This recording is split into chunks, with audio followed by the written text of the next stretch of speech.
பெரிய பையன் ஆனந்த் பொண்டாட்டி இருக்கிறப்பவே இன்னொரு பொண்ணை கல்யாணம் பண்ணிக்கிட்டு குடும்பம் நடத்துறான். அருண் யாருக்கும் தெரியாம தனியா சொத்தை வாங்கியிருக்கான். அவன் பொண்டாட்டி ஐஸ்வர்யா சொத்தை பிரிக்க சொன்னா. அவ அம்மா என்ன கொலை செய்யற அளவுக்கு போனாங்க. இதெல்லாம் பாக்குறப்ப உங்க அப்பா அம்மா உன்னை வளர்த்ததை விட நான் என் பிள்ளைங்களை சரியா வளர்க்கலன்னு எனக்கு தோணுது. அத்தை, உங்க வளர்ப்பு சோட போனதில்ல. என் வீட்டுக்காரர் நல்லதானே வளர்த்திருக்கீங்க. அவர் ஒருத்தர் போதும். நீங்க எப்பவும் பெருமைப்பட்டுக்க. உண்மைதான் தீபா. கார்த்தியை நினைக்கிறப்பெல்லாம் எனக்கு பெருமையாவும் கர்வமாவும் இருக்கு. ஆனா நான் உன்னதான் ரொம்ப கேவலமா நடத்திட்டேன். அதை நினைச்சாதான் என் மேலேயே எனக்கு வெறுப்பா இருக்கு. அப்படி சொல்லாதீங்க அத்தை. நீங்க அவருக்கு நல்ல வசதியான இடத்துல அழகான பொண்ணா பார்த்து கல்யாணம் பண்ணி வைக்கணுங்கிற கற்பனையோட இருந்தீங்க. ஆனா நான் எதிர்பாராத விதமா அவருக்கு மனைவி ஆயிட்டேன். அதை உங்களால தாங்கிக்க முடியல. அந்த வெறுப்பை தானே என் மேல காட்டுனீங்க. ஆனா என்னைக்காவது ஒரு நாள் என்ன புரிஞ்சுப்பீங்கன்னு நான் பொறுமையா இருந்தேன். நீங்களும் இப்ப என்ன புரிஞ்சுக்கிட்ட மருமகளா ஏத்துக்கிட்டீங்க. இதை விட வேற என்ன வேணும் அத்தை? நான் இப்ப ரொம்ப சந்தோஷமா இருக்கேன். எனக்கு இப்ப அதுதாம்மா வேணும். நீங்க 2 பேரும் சந்தோஷமா இருந்தாலே போதுமா.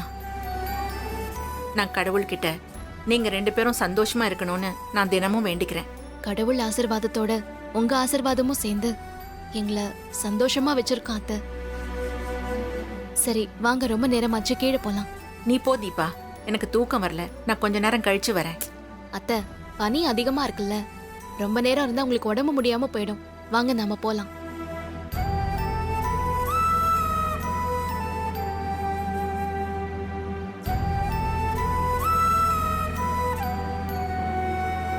வாங்கத்து போலாம்.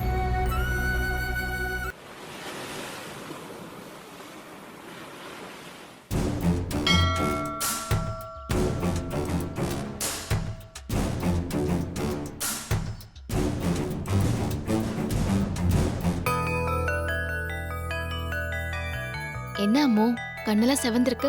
நைட்லாம் சரியா தூங்கலையா? ஆமாண்டி, ரொம்ப நேரமா தூக்கம் வராம புரண்டு புரண்டு படுத்துட்டு இருந்தேன். வழக்கமா படுத்த உடனே தூங்கிடுவேன். கொஞ்ச நாளா தூக்கம் வரமாட்டேங்குது. எதனாலன்னு தெரியல. எனக்கு தெரிஞ்சு போச்சு உனக்கு ஏன் தூக்கம் வரலன்னு.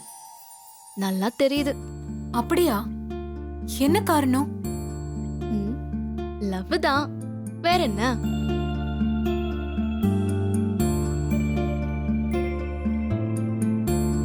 உன் ஆள் தான் உன்னோட தூக்கத்தை கெடுக்கிறாரு. ஆமாண்டி, இப்பெல்லாம் அவரோட நினைப்பு அடிக்கடி வந்து என்னென்னமோ பண்ணுது. எனக்கு இதெல்லாம் புதுசாதான் இருக்கு. லவ்ங்கிறது ஒரு சுகமான அவஸ்தை. அதை என்ஜாய் பண்ணிக்கோ. ஆனா இப்பெல்லாம் பிசினஸ்ல கான்சென்ட்ரேட் பண்ணவே ரொம்ப கஷ்டமா இருக்கு. அதுவும் அவரை ஃபேக்டரியில பக்கத்திலே வச்சுக்கிட்டு என்னால எதுவுமே கான்சென்ட்ரேட் பண்ணவே முடியல. உன் ஃபீலிங்ஸ் எனக்கு புரியுது. இதோ அதுக்கான லெட்டரையும் ரெடி பண்ணிருக்கேன். இத நீயா அவருக்கு எழுதின மாதிரி ஒரு லவ் லெட்டரை தயார் பண்ணிருக்கேன். இத நீ எப்படியாச்சும் அவர்கிட்ட கொடுத்துட்டா போதும். உன் மனசை எப்படியும் அவர் புரிஞ்சுப்பாரு. உன் லவ்வை அக்செப்ட் பண்ணிக்குவாரு. ஏய், இந்த காலத்துல லெட்டர் எழுதி தந்தா ஒர்க் அவுட் ஆகுமா? எல்லாரும் இன்டர்நெட், இமெயில்னு அட்வான்ஸா போயிட்டு இருக்காங்க. இப்ப போய் லெட்டர், இது சரியா வருமா? ஏய், நாம நேர்ல சொல்ல முடியாத ஃபீலிங்ஸ் எல்லாம் லெட்டர்ல அழகா கன்வே பண்ணலாம். எப்பவும் லெட்டர் தான் காதலுக்கு தூது போக சரியான விஷயம். ஏய், எனக்கு இதெல்லாம் தந்து பழக்கமே இல்ல. பேசாம என் சார்பா நீ அவர்கிட்ட இந்த லெட்டர் கொடுத்துரு. ஏய், என்ன விளையாடுறியா? லெட்டரை எழுத வேணா ஹெல்ப் பண்ணலாம். ஆனா லெட்டரை கொண்டு போய் கொடுக்க சொல்றதெல்லாம் டூ மச். நீ இப்படியே தயங்கிட்டு இருந்தானே வெயி, உன் ஆளை வேற எவ்வளவு கொத்திட்டு போயிட போறா பாரு. இல்லடி, நான் பிசினஸ் விஷயமா நிறைய மென்ஸ் கிட்ட பேசியிருக்கேன், பழகிருக்கேன். ஆனா மனசுல காதல வச்சுக்கிட்டு அவர்கிட்ட பேச ரொம்ப கூச்சமா இருக்கு. நான் போய் இந்த லெட்டரை எப்படி கொடுக்கறதுன்னு தான்.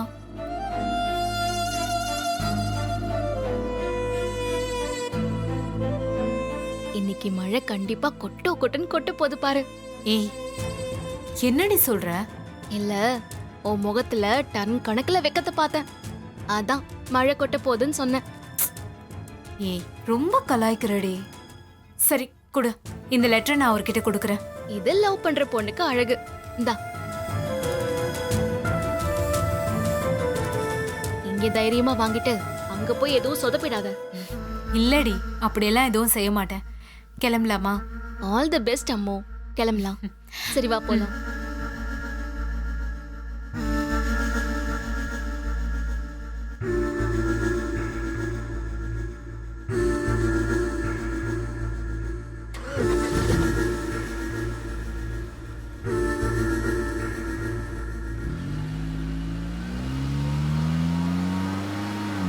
ஐயோ, கார்த்தி இந்த லெட்டரை படிக்க கூடாதே. படிச்சா எல்லா உண்மையும் தெரிஞ்சிருமே. அப்புறம் நாம இவங்க 2 பேருக்குள்ள கேமை விளையாடி ப்ராப்ளத்தை உண்டு பண்ண முடியாதே. இந்த லெட்டர் கார்த்தி கைக்கு போகாம தடுத்து நிறுத்தணும். என்ன பண்ணலாம்?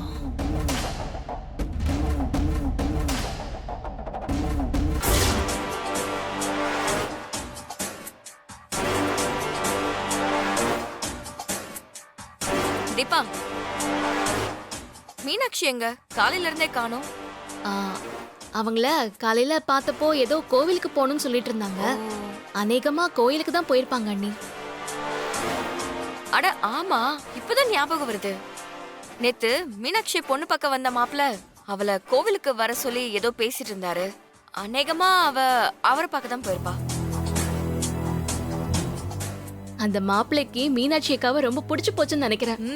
ஆமா, அவருக்கு இருக்கிற ஆர்வத்தை பார்த்தா மீனாட்சியை தாலி கட்டிட்டு கூட்டிட்டு போயிருவாரு போல இருக்கே. நீங்க சொன்னது நடந்தாலும் நடக்கலாம் அண்ணி.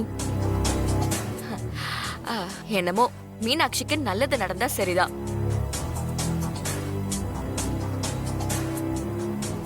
அண்ணி, நாம கொளுத்தி போட்ட சரவெடி நல்லாவே வெடிக்குது. ஆனந்த் மாமா முகமே சரியில்லை பாருங்க. இன்னும் கொஞ்ச நேரத்துல ஆனந்த் கண்டிப்பா கோயிலுக்கு போவாரு பாரு.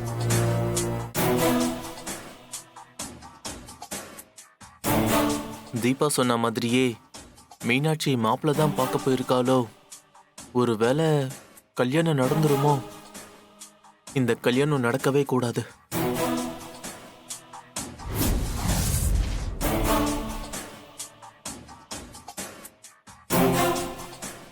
என்ன ஆனந்த், அப்செட் ஆன மாதிரி இருக்க? என்ன விஷயம்? ஒன்றும் இல்லை. இல்லையே, உன் முகம் ஏதோ வாட்டமா இருக்கே. அதான் ஒன்றும் இல்லைன்னு சொல்கிறேன்ல, விடு. எங்க போற? ஏன் எங்கே போனாலும் சொல்லிட்டு தான் போகணுமா? ஏய், என்ன இது? இப்படி திடுத்துப்படி எங்க கிளம்புறான்?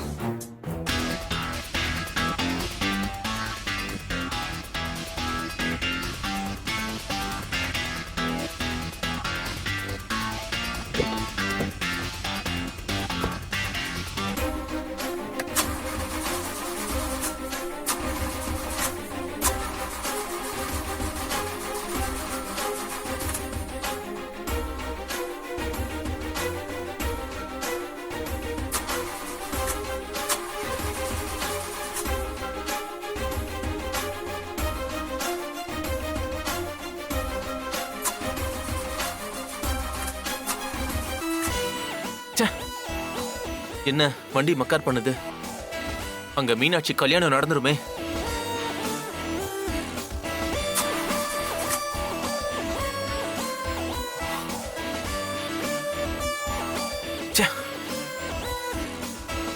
சரி, நம்ம நடந்தே போயிடலாம்.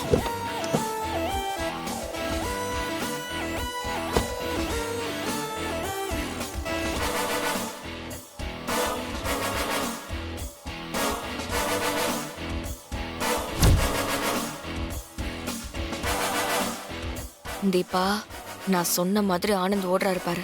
எனக்கு என்னமோ கோவிலுக்கு தான் போறாருன்னு தோணுது. கண்டிப்பா அங்கதான் போவார் அண்ணி. ம், அவரு இன்னொரு கல்யாணம் பண்ணிக்கலாம். ஆனா மீனாட்சி அக்கா இன்னொரு கல்யாணம் பண்ணக்கூடாதா? எந்த ஒரு நியாயம் இது?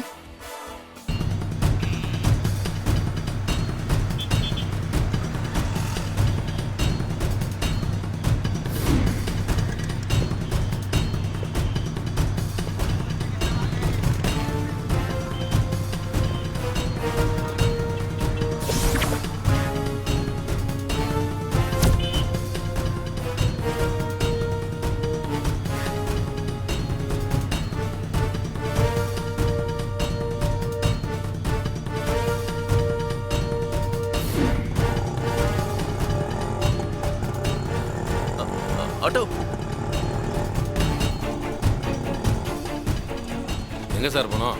அண்ணா பொன்னியம்மன் கோயில் போலாமா? போலாம், ஏறுங்க சார். அண்ணா கொஞ்சம் சீக்கிரம் போங்கண்ணா. அண்ணா கொஞ்சம் சீக்கிரம் போங்க. போறேன் சார்.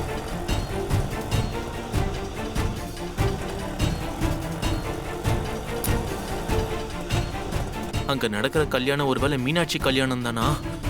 ஒண்ணுமே புரியலையே. அண்ணா டைம் ஆயிடுச்சுண்ணா, கொஞ்சம் சீக்கிரம் போங்க. சரிங்க சார். இது கோவில் நிறுத்துங்க. தேங்க்ஸ்ண்ணா. Okay sir.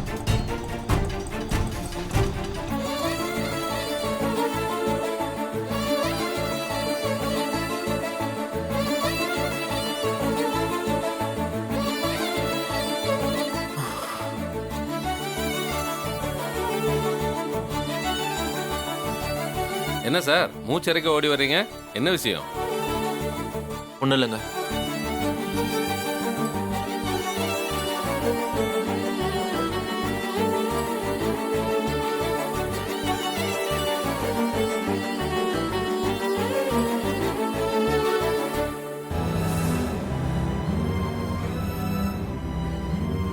என்ன காலையில கோயிலுக்கு வந்திருக்கீங்க? கோவிலுக்கு எதுக்கு வருவாங்க? சாமி கும்பிட்டுதான். இல்லையே, உங்களை பார்த்தா சாமி கும்பிட வந்த ஆள் மாதிரி தெரியலையே. அப்படியெல்லாம் ஒன்றும் இல்லை, நான் சாமி கும்பிட்டு தான் வந்தேன். நீங்க சாமி கும்பிடலாம் வரல, எங்க எனக்கு கல்யாணம் நடந்துருமோன்னு பயந்துதான் அடிச்சு பிடிச்சு ஓடி வந்திருக்கீங்க. அப்படியெல்லாம் எதுவும் இல்லை, நீயே கற்பனை பண்ணிட்டு பேசாத. இல்ல, நான் சொன்னதுதான் நிஜம். எனக்கு கல்யாணம் ஆயிடுமோன்னு பயந்துதான் நீங்க ஓடி வந்திருக்கீங்க. ஏய், உனக்கு யாரோட கல்யாணம் ஆனா எனக்கு என்ன?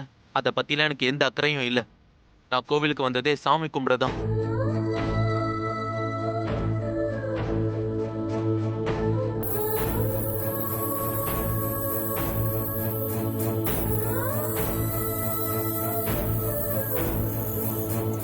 அக்கா,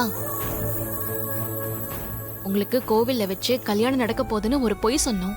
அந்த மனுஷன் அடிச்சு புடிச்சு ஓடி வந்திருக்காரு. உங்களுக்கு இப்ப கல்யாணம் நடக்கலன்னு தெரிஞ்சதுக்கு அப்புறம் தான் அவர் நிம்மதியா இருக்காரு. அக்கா, இதுல இருந்தே தெரியலையா அவருக்கு உங்க மேல இன்னும் அன்பு பாசம் எல்லாமே இருக்கு. அதே அன்பு பாசத்தை வேற ஒருத்தி மேலயும் வச்சதால தானே எல்லா பிரச்சனையும். நான் ஒதுங்கி போனாலும் அந்த ஆள் எதுக்கு திரும்ப திரும்ப ஏன் வழியில குறுக்க வராரு?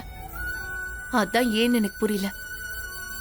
அக்கா, அவரோட கெட்ட நேரம். அந்த ரியாவோட மாய வலையில விழுந்து கிடக்குறாரு. கண்டிப்பா அவளை பத்தின உண்மை ஒரு நாள் அவருக்கு தெரிய வரும். அவளை விட்டு அப்ப விலகி வந்துருவாரு பாருங்க. அந்த ஆள் திரும்பி வருவார்னு நான் காத்து கிடக்கல. இப்படிப்பட்ட ஆளோட இத்தனை வருஷம் குடும்பம் நடத்தினதை நினைச்சாதான் மனசு வேதனையா இருக்கு. அக்கா, நீங்க அவரை வெறுத்தாலும் அவரு இன்னும் உங்க மேல பாசமா தான் இருக்காரு. அதனால்தான் டிவோர்ஸ் பேப்பரை கிழிச்சு போட்டாரு. இப்ப கல்யாணம் நடந்துருமோன்னு பதறி போய் கோயிலுக்கு ஓடி வந்திருக்காரு. அவர் உங்க மேல ரொம்ப பொசசிவா இருக்காருன்னு தாங்க அர்த்தம். பொசசிவா இருக்கிறவர் தான் அந்த ரியாக்காக என்ன வாய்க்கு வந்தபடி பேசி என் மனசை காயப்படுத்தினாரா? அக்கா, அதெல்லாம் முடிஞ்சு போன விஷயம். அப்படி பேசின அவரே தானே இப்ப டிவோர்ஸ் கொடுக்க மாட்டேன்னு சொல்றாரு. இதுல இருந்தே தெரியலையா அவர் மனசுல நீங்க தான் இன்னும் இருக்கீங்கன்னு? அந்த ரியாவை மட்டும் வீட்டை விட்டு துரத்திட்டா போதும், உங்க புருஷன் முழுசா உங்க பக்கம் வந்துருவாரு. இனிமே நாம அவளை எப்படி வீட்டை விட்டு துரத்தணுங்கிறத மட்டும்தான் பார்க்கணும். கரெக்டா ஸ்கெட்ச் போட்டு அவளை தூக்கிட்டா போதும். அதுக்கப்புறம் நம்ம குடும்பத்துல இருக்கிற எல்லா பிரச்சனையும் சால்வ் ஆயிடும். சரியா? சரி வாங்க, சாமி கும்பிட்டுட்டு போலாம்.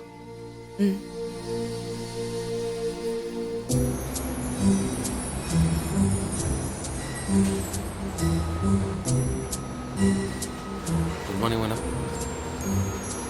Good morning madam. Good morning madam. கலாபமா நிலா தோட்டமா யாரிந்த அழகின் அலை தடாகமா பொன்னீர் வீழ்ச்சியா அழகாலே நனைத்தாளே என்னை சிரிக்கும் குட் மார்னிங் மேம். அருவி குட் மார்னிங். சிறகுள்ள வெண்பனி எடை சூடும் ரோஜா செடி யுவதி பாரடி அதில் விண்மீன் பூக்குமே கோடி.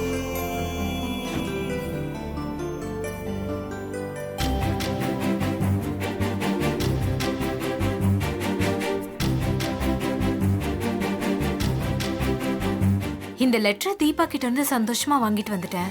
ஆனா கார்த்திக் கிட்ட எப்படி கொடுக்கறதுன்னு தான் தெரியல. நாமளே நேரா போய் கார்த்திக் கிட்ட கொடுத்து படிக்க சொல்லலாமா? சேச்சா, சரியா வராது. என்ன பண்றது? அம்மா லெட்டர் கொடுத்துருப்பாளா? என்ன ஆச்சுன்னு தெரியலையே. சரி, ஃபோன் பண்ணி கேட்போம்.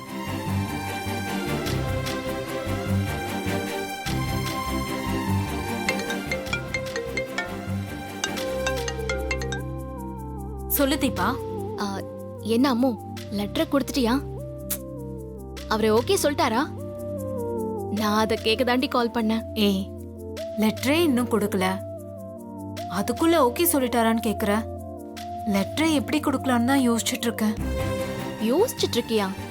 ஹம், உலகம் எவ்வளவு ஃபாஸ்டா போயிட்டு இருக்கு. நீ லவ்வ சொல்ல இவ்ளோ நேரம் எடுத்துக்கிறியா? மத்த விஷயத்துல எல்லாம் நல்லா தான் இருக்க.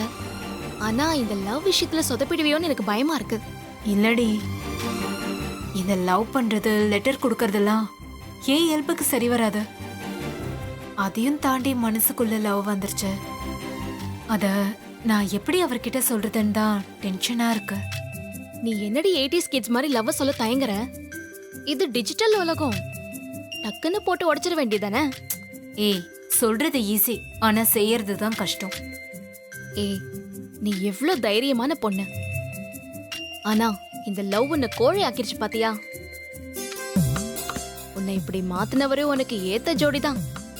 ஓ வெக்கம், கூச்சம், பயம் எல்லாத்தையும் மூட்டை கட்டி வச்சுட்டு சீக்கிரம் உன் லவ் சொல்ற வழியை பாரு. நான் சாயந்தரம் கோவிலுக்கு வருவேன். அப்ப நல்ல செய்தியோட என்ன வந்து பாரு. சரிடி.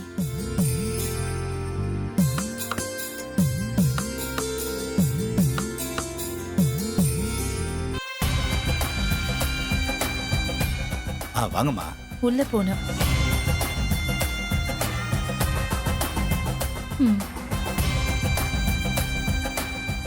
இப்ப போலாமா? தாராளமா, கவனிச்சிட்டீங்களா? உள்ள போங்கம்மா.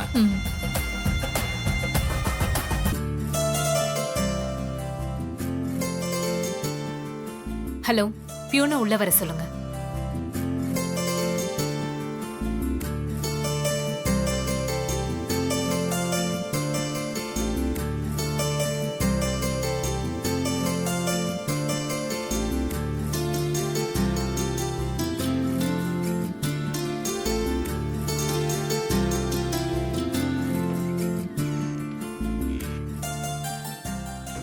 சொல்லுங்க மேடம். இந்த ஃபைலை எடுத்துட்டு போய் அங்க வேலை செஞ்சுட்டு இருக்கிற கார்த்திக்ங்கிறவர்கிட்ட கொடுத்து பார்க்க சொல்லு. ரம்யா லெட்டருக்கு பதிலா நான் எழுதியிருக்கிற லெட்டர் எப்படியாவது கார்த்திகிட்ட சேர்க்கணும். என்ன பண்ணலாம்? புதுசா ஜாயின் பண்ணிருக்காரு கார்த்திக், அவர் தானே மேடம்? அவரே தான். இந்த ஃபைலை நான் பார்க்க சொன்னேன்னு சொல்லி கொடு. Okay madam.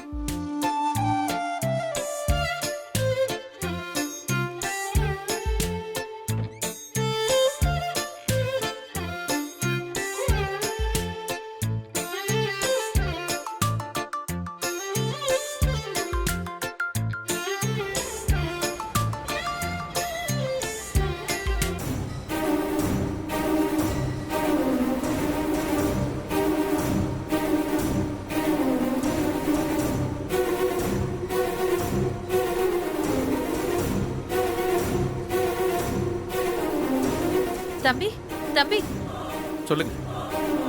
உன்கிட்ட கொஞ்சம் தனியா பேசணும். நீங்க யாரு மேடம்? என்கிட்ட என்ன தனியா பேசணும்? விஷயம் இருக்கு, வா சொல்றேன்.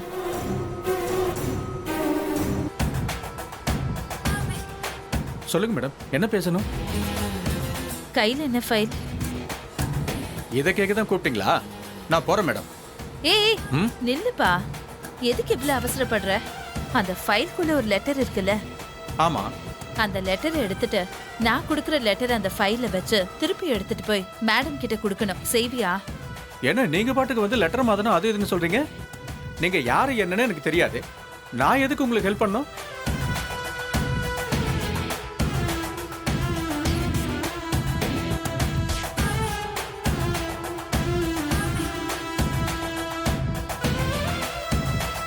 இப்ப ஹெல்ப் பண்ணலாம்ல?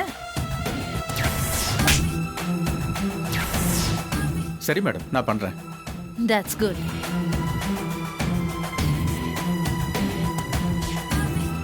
இந்த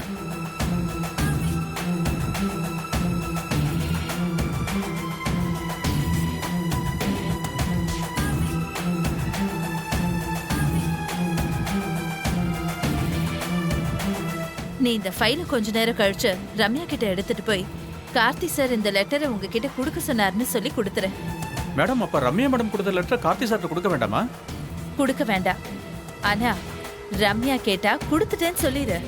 ம், நான் கொடுத்த லெட்டரை கார்த்தி கொடுத்த லெட்டரா ரம்யா கிட்ட கொடுத்துறேன். மத்ததை நான் பாத்துக்கிறேன். சரிங்க மேடம்.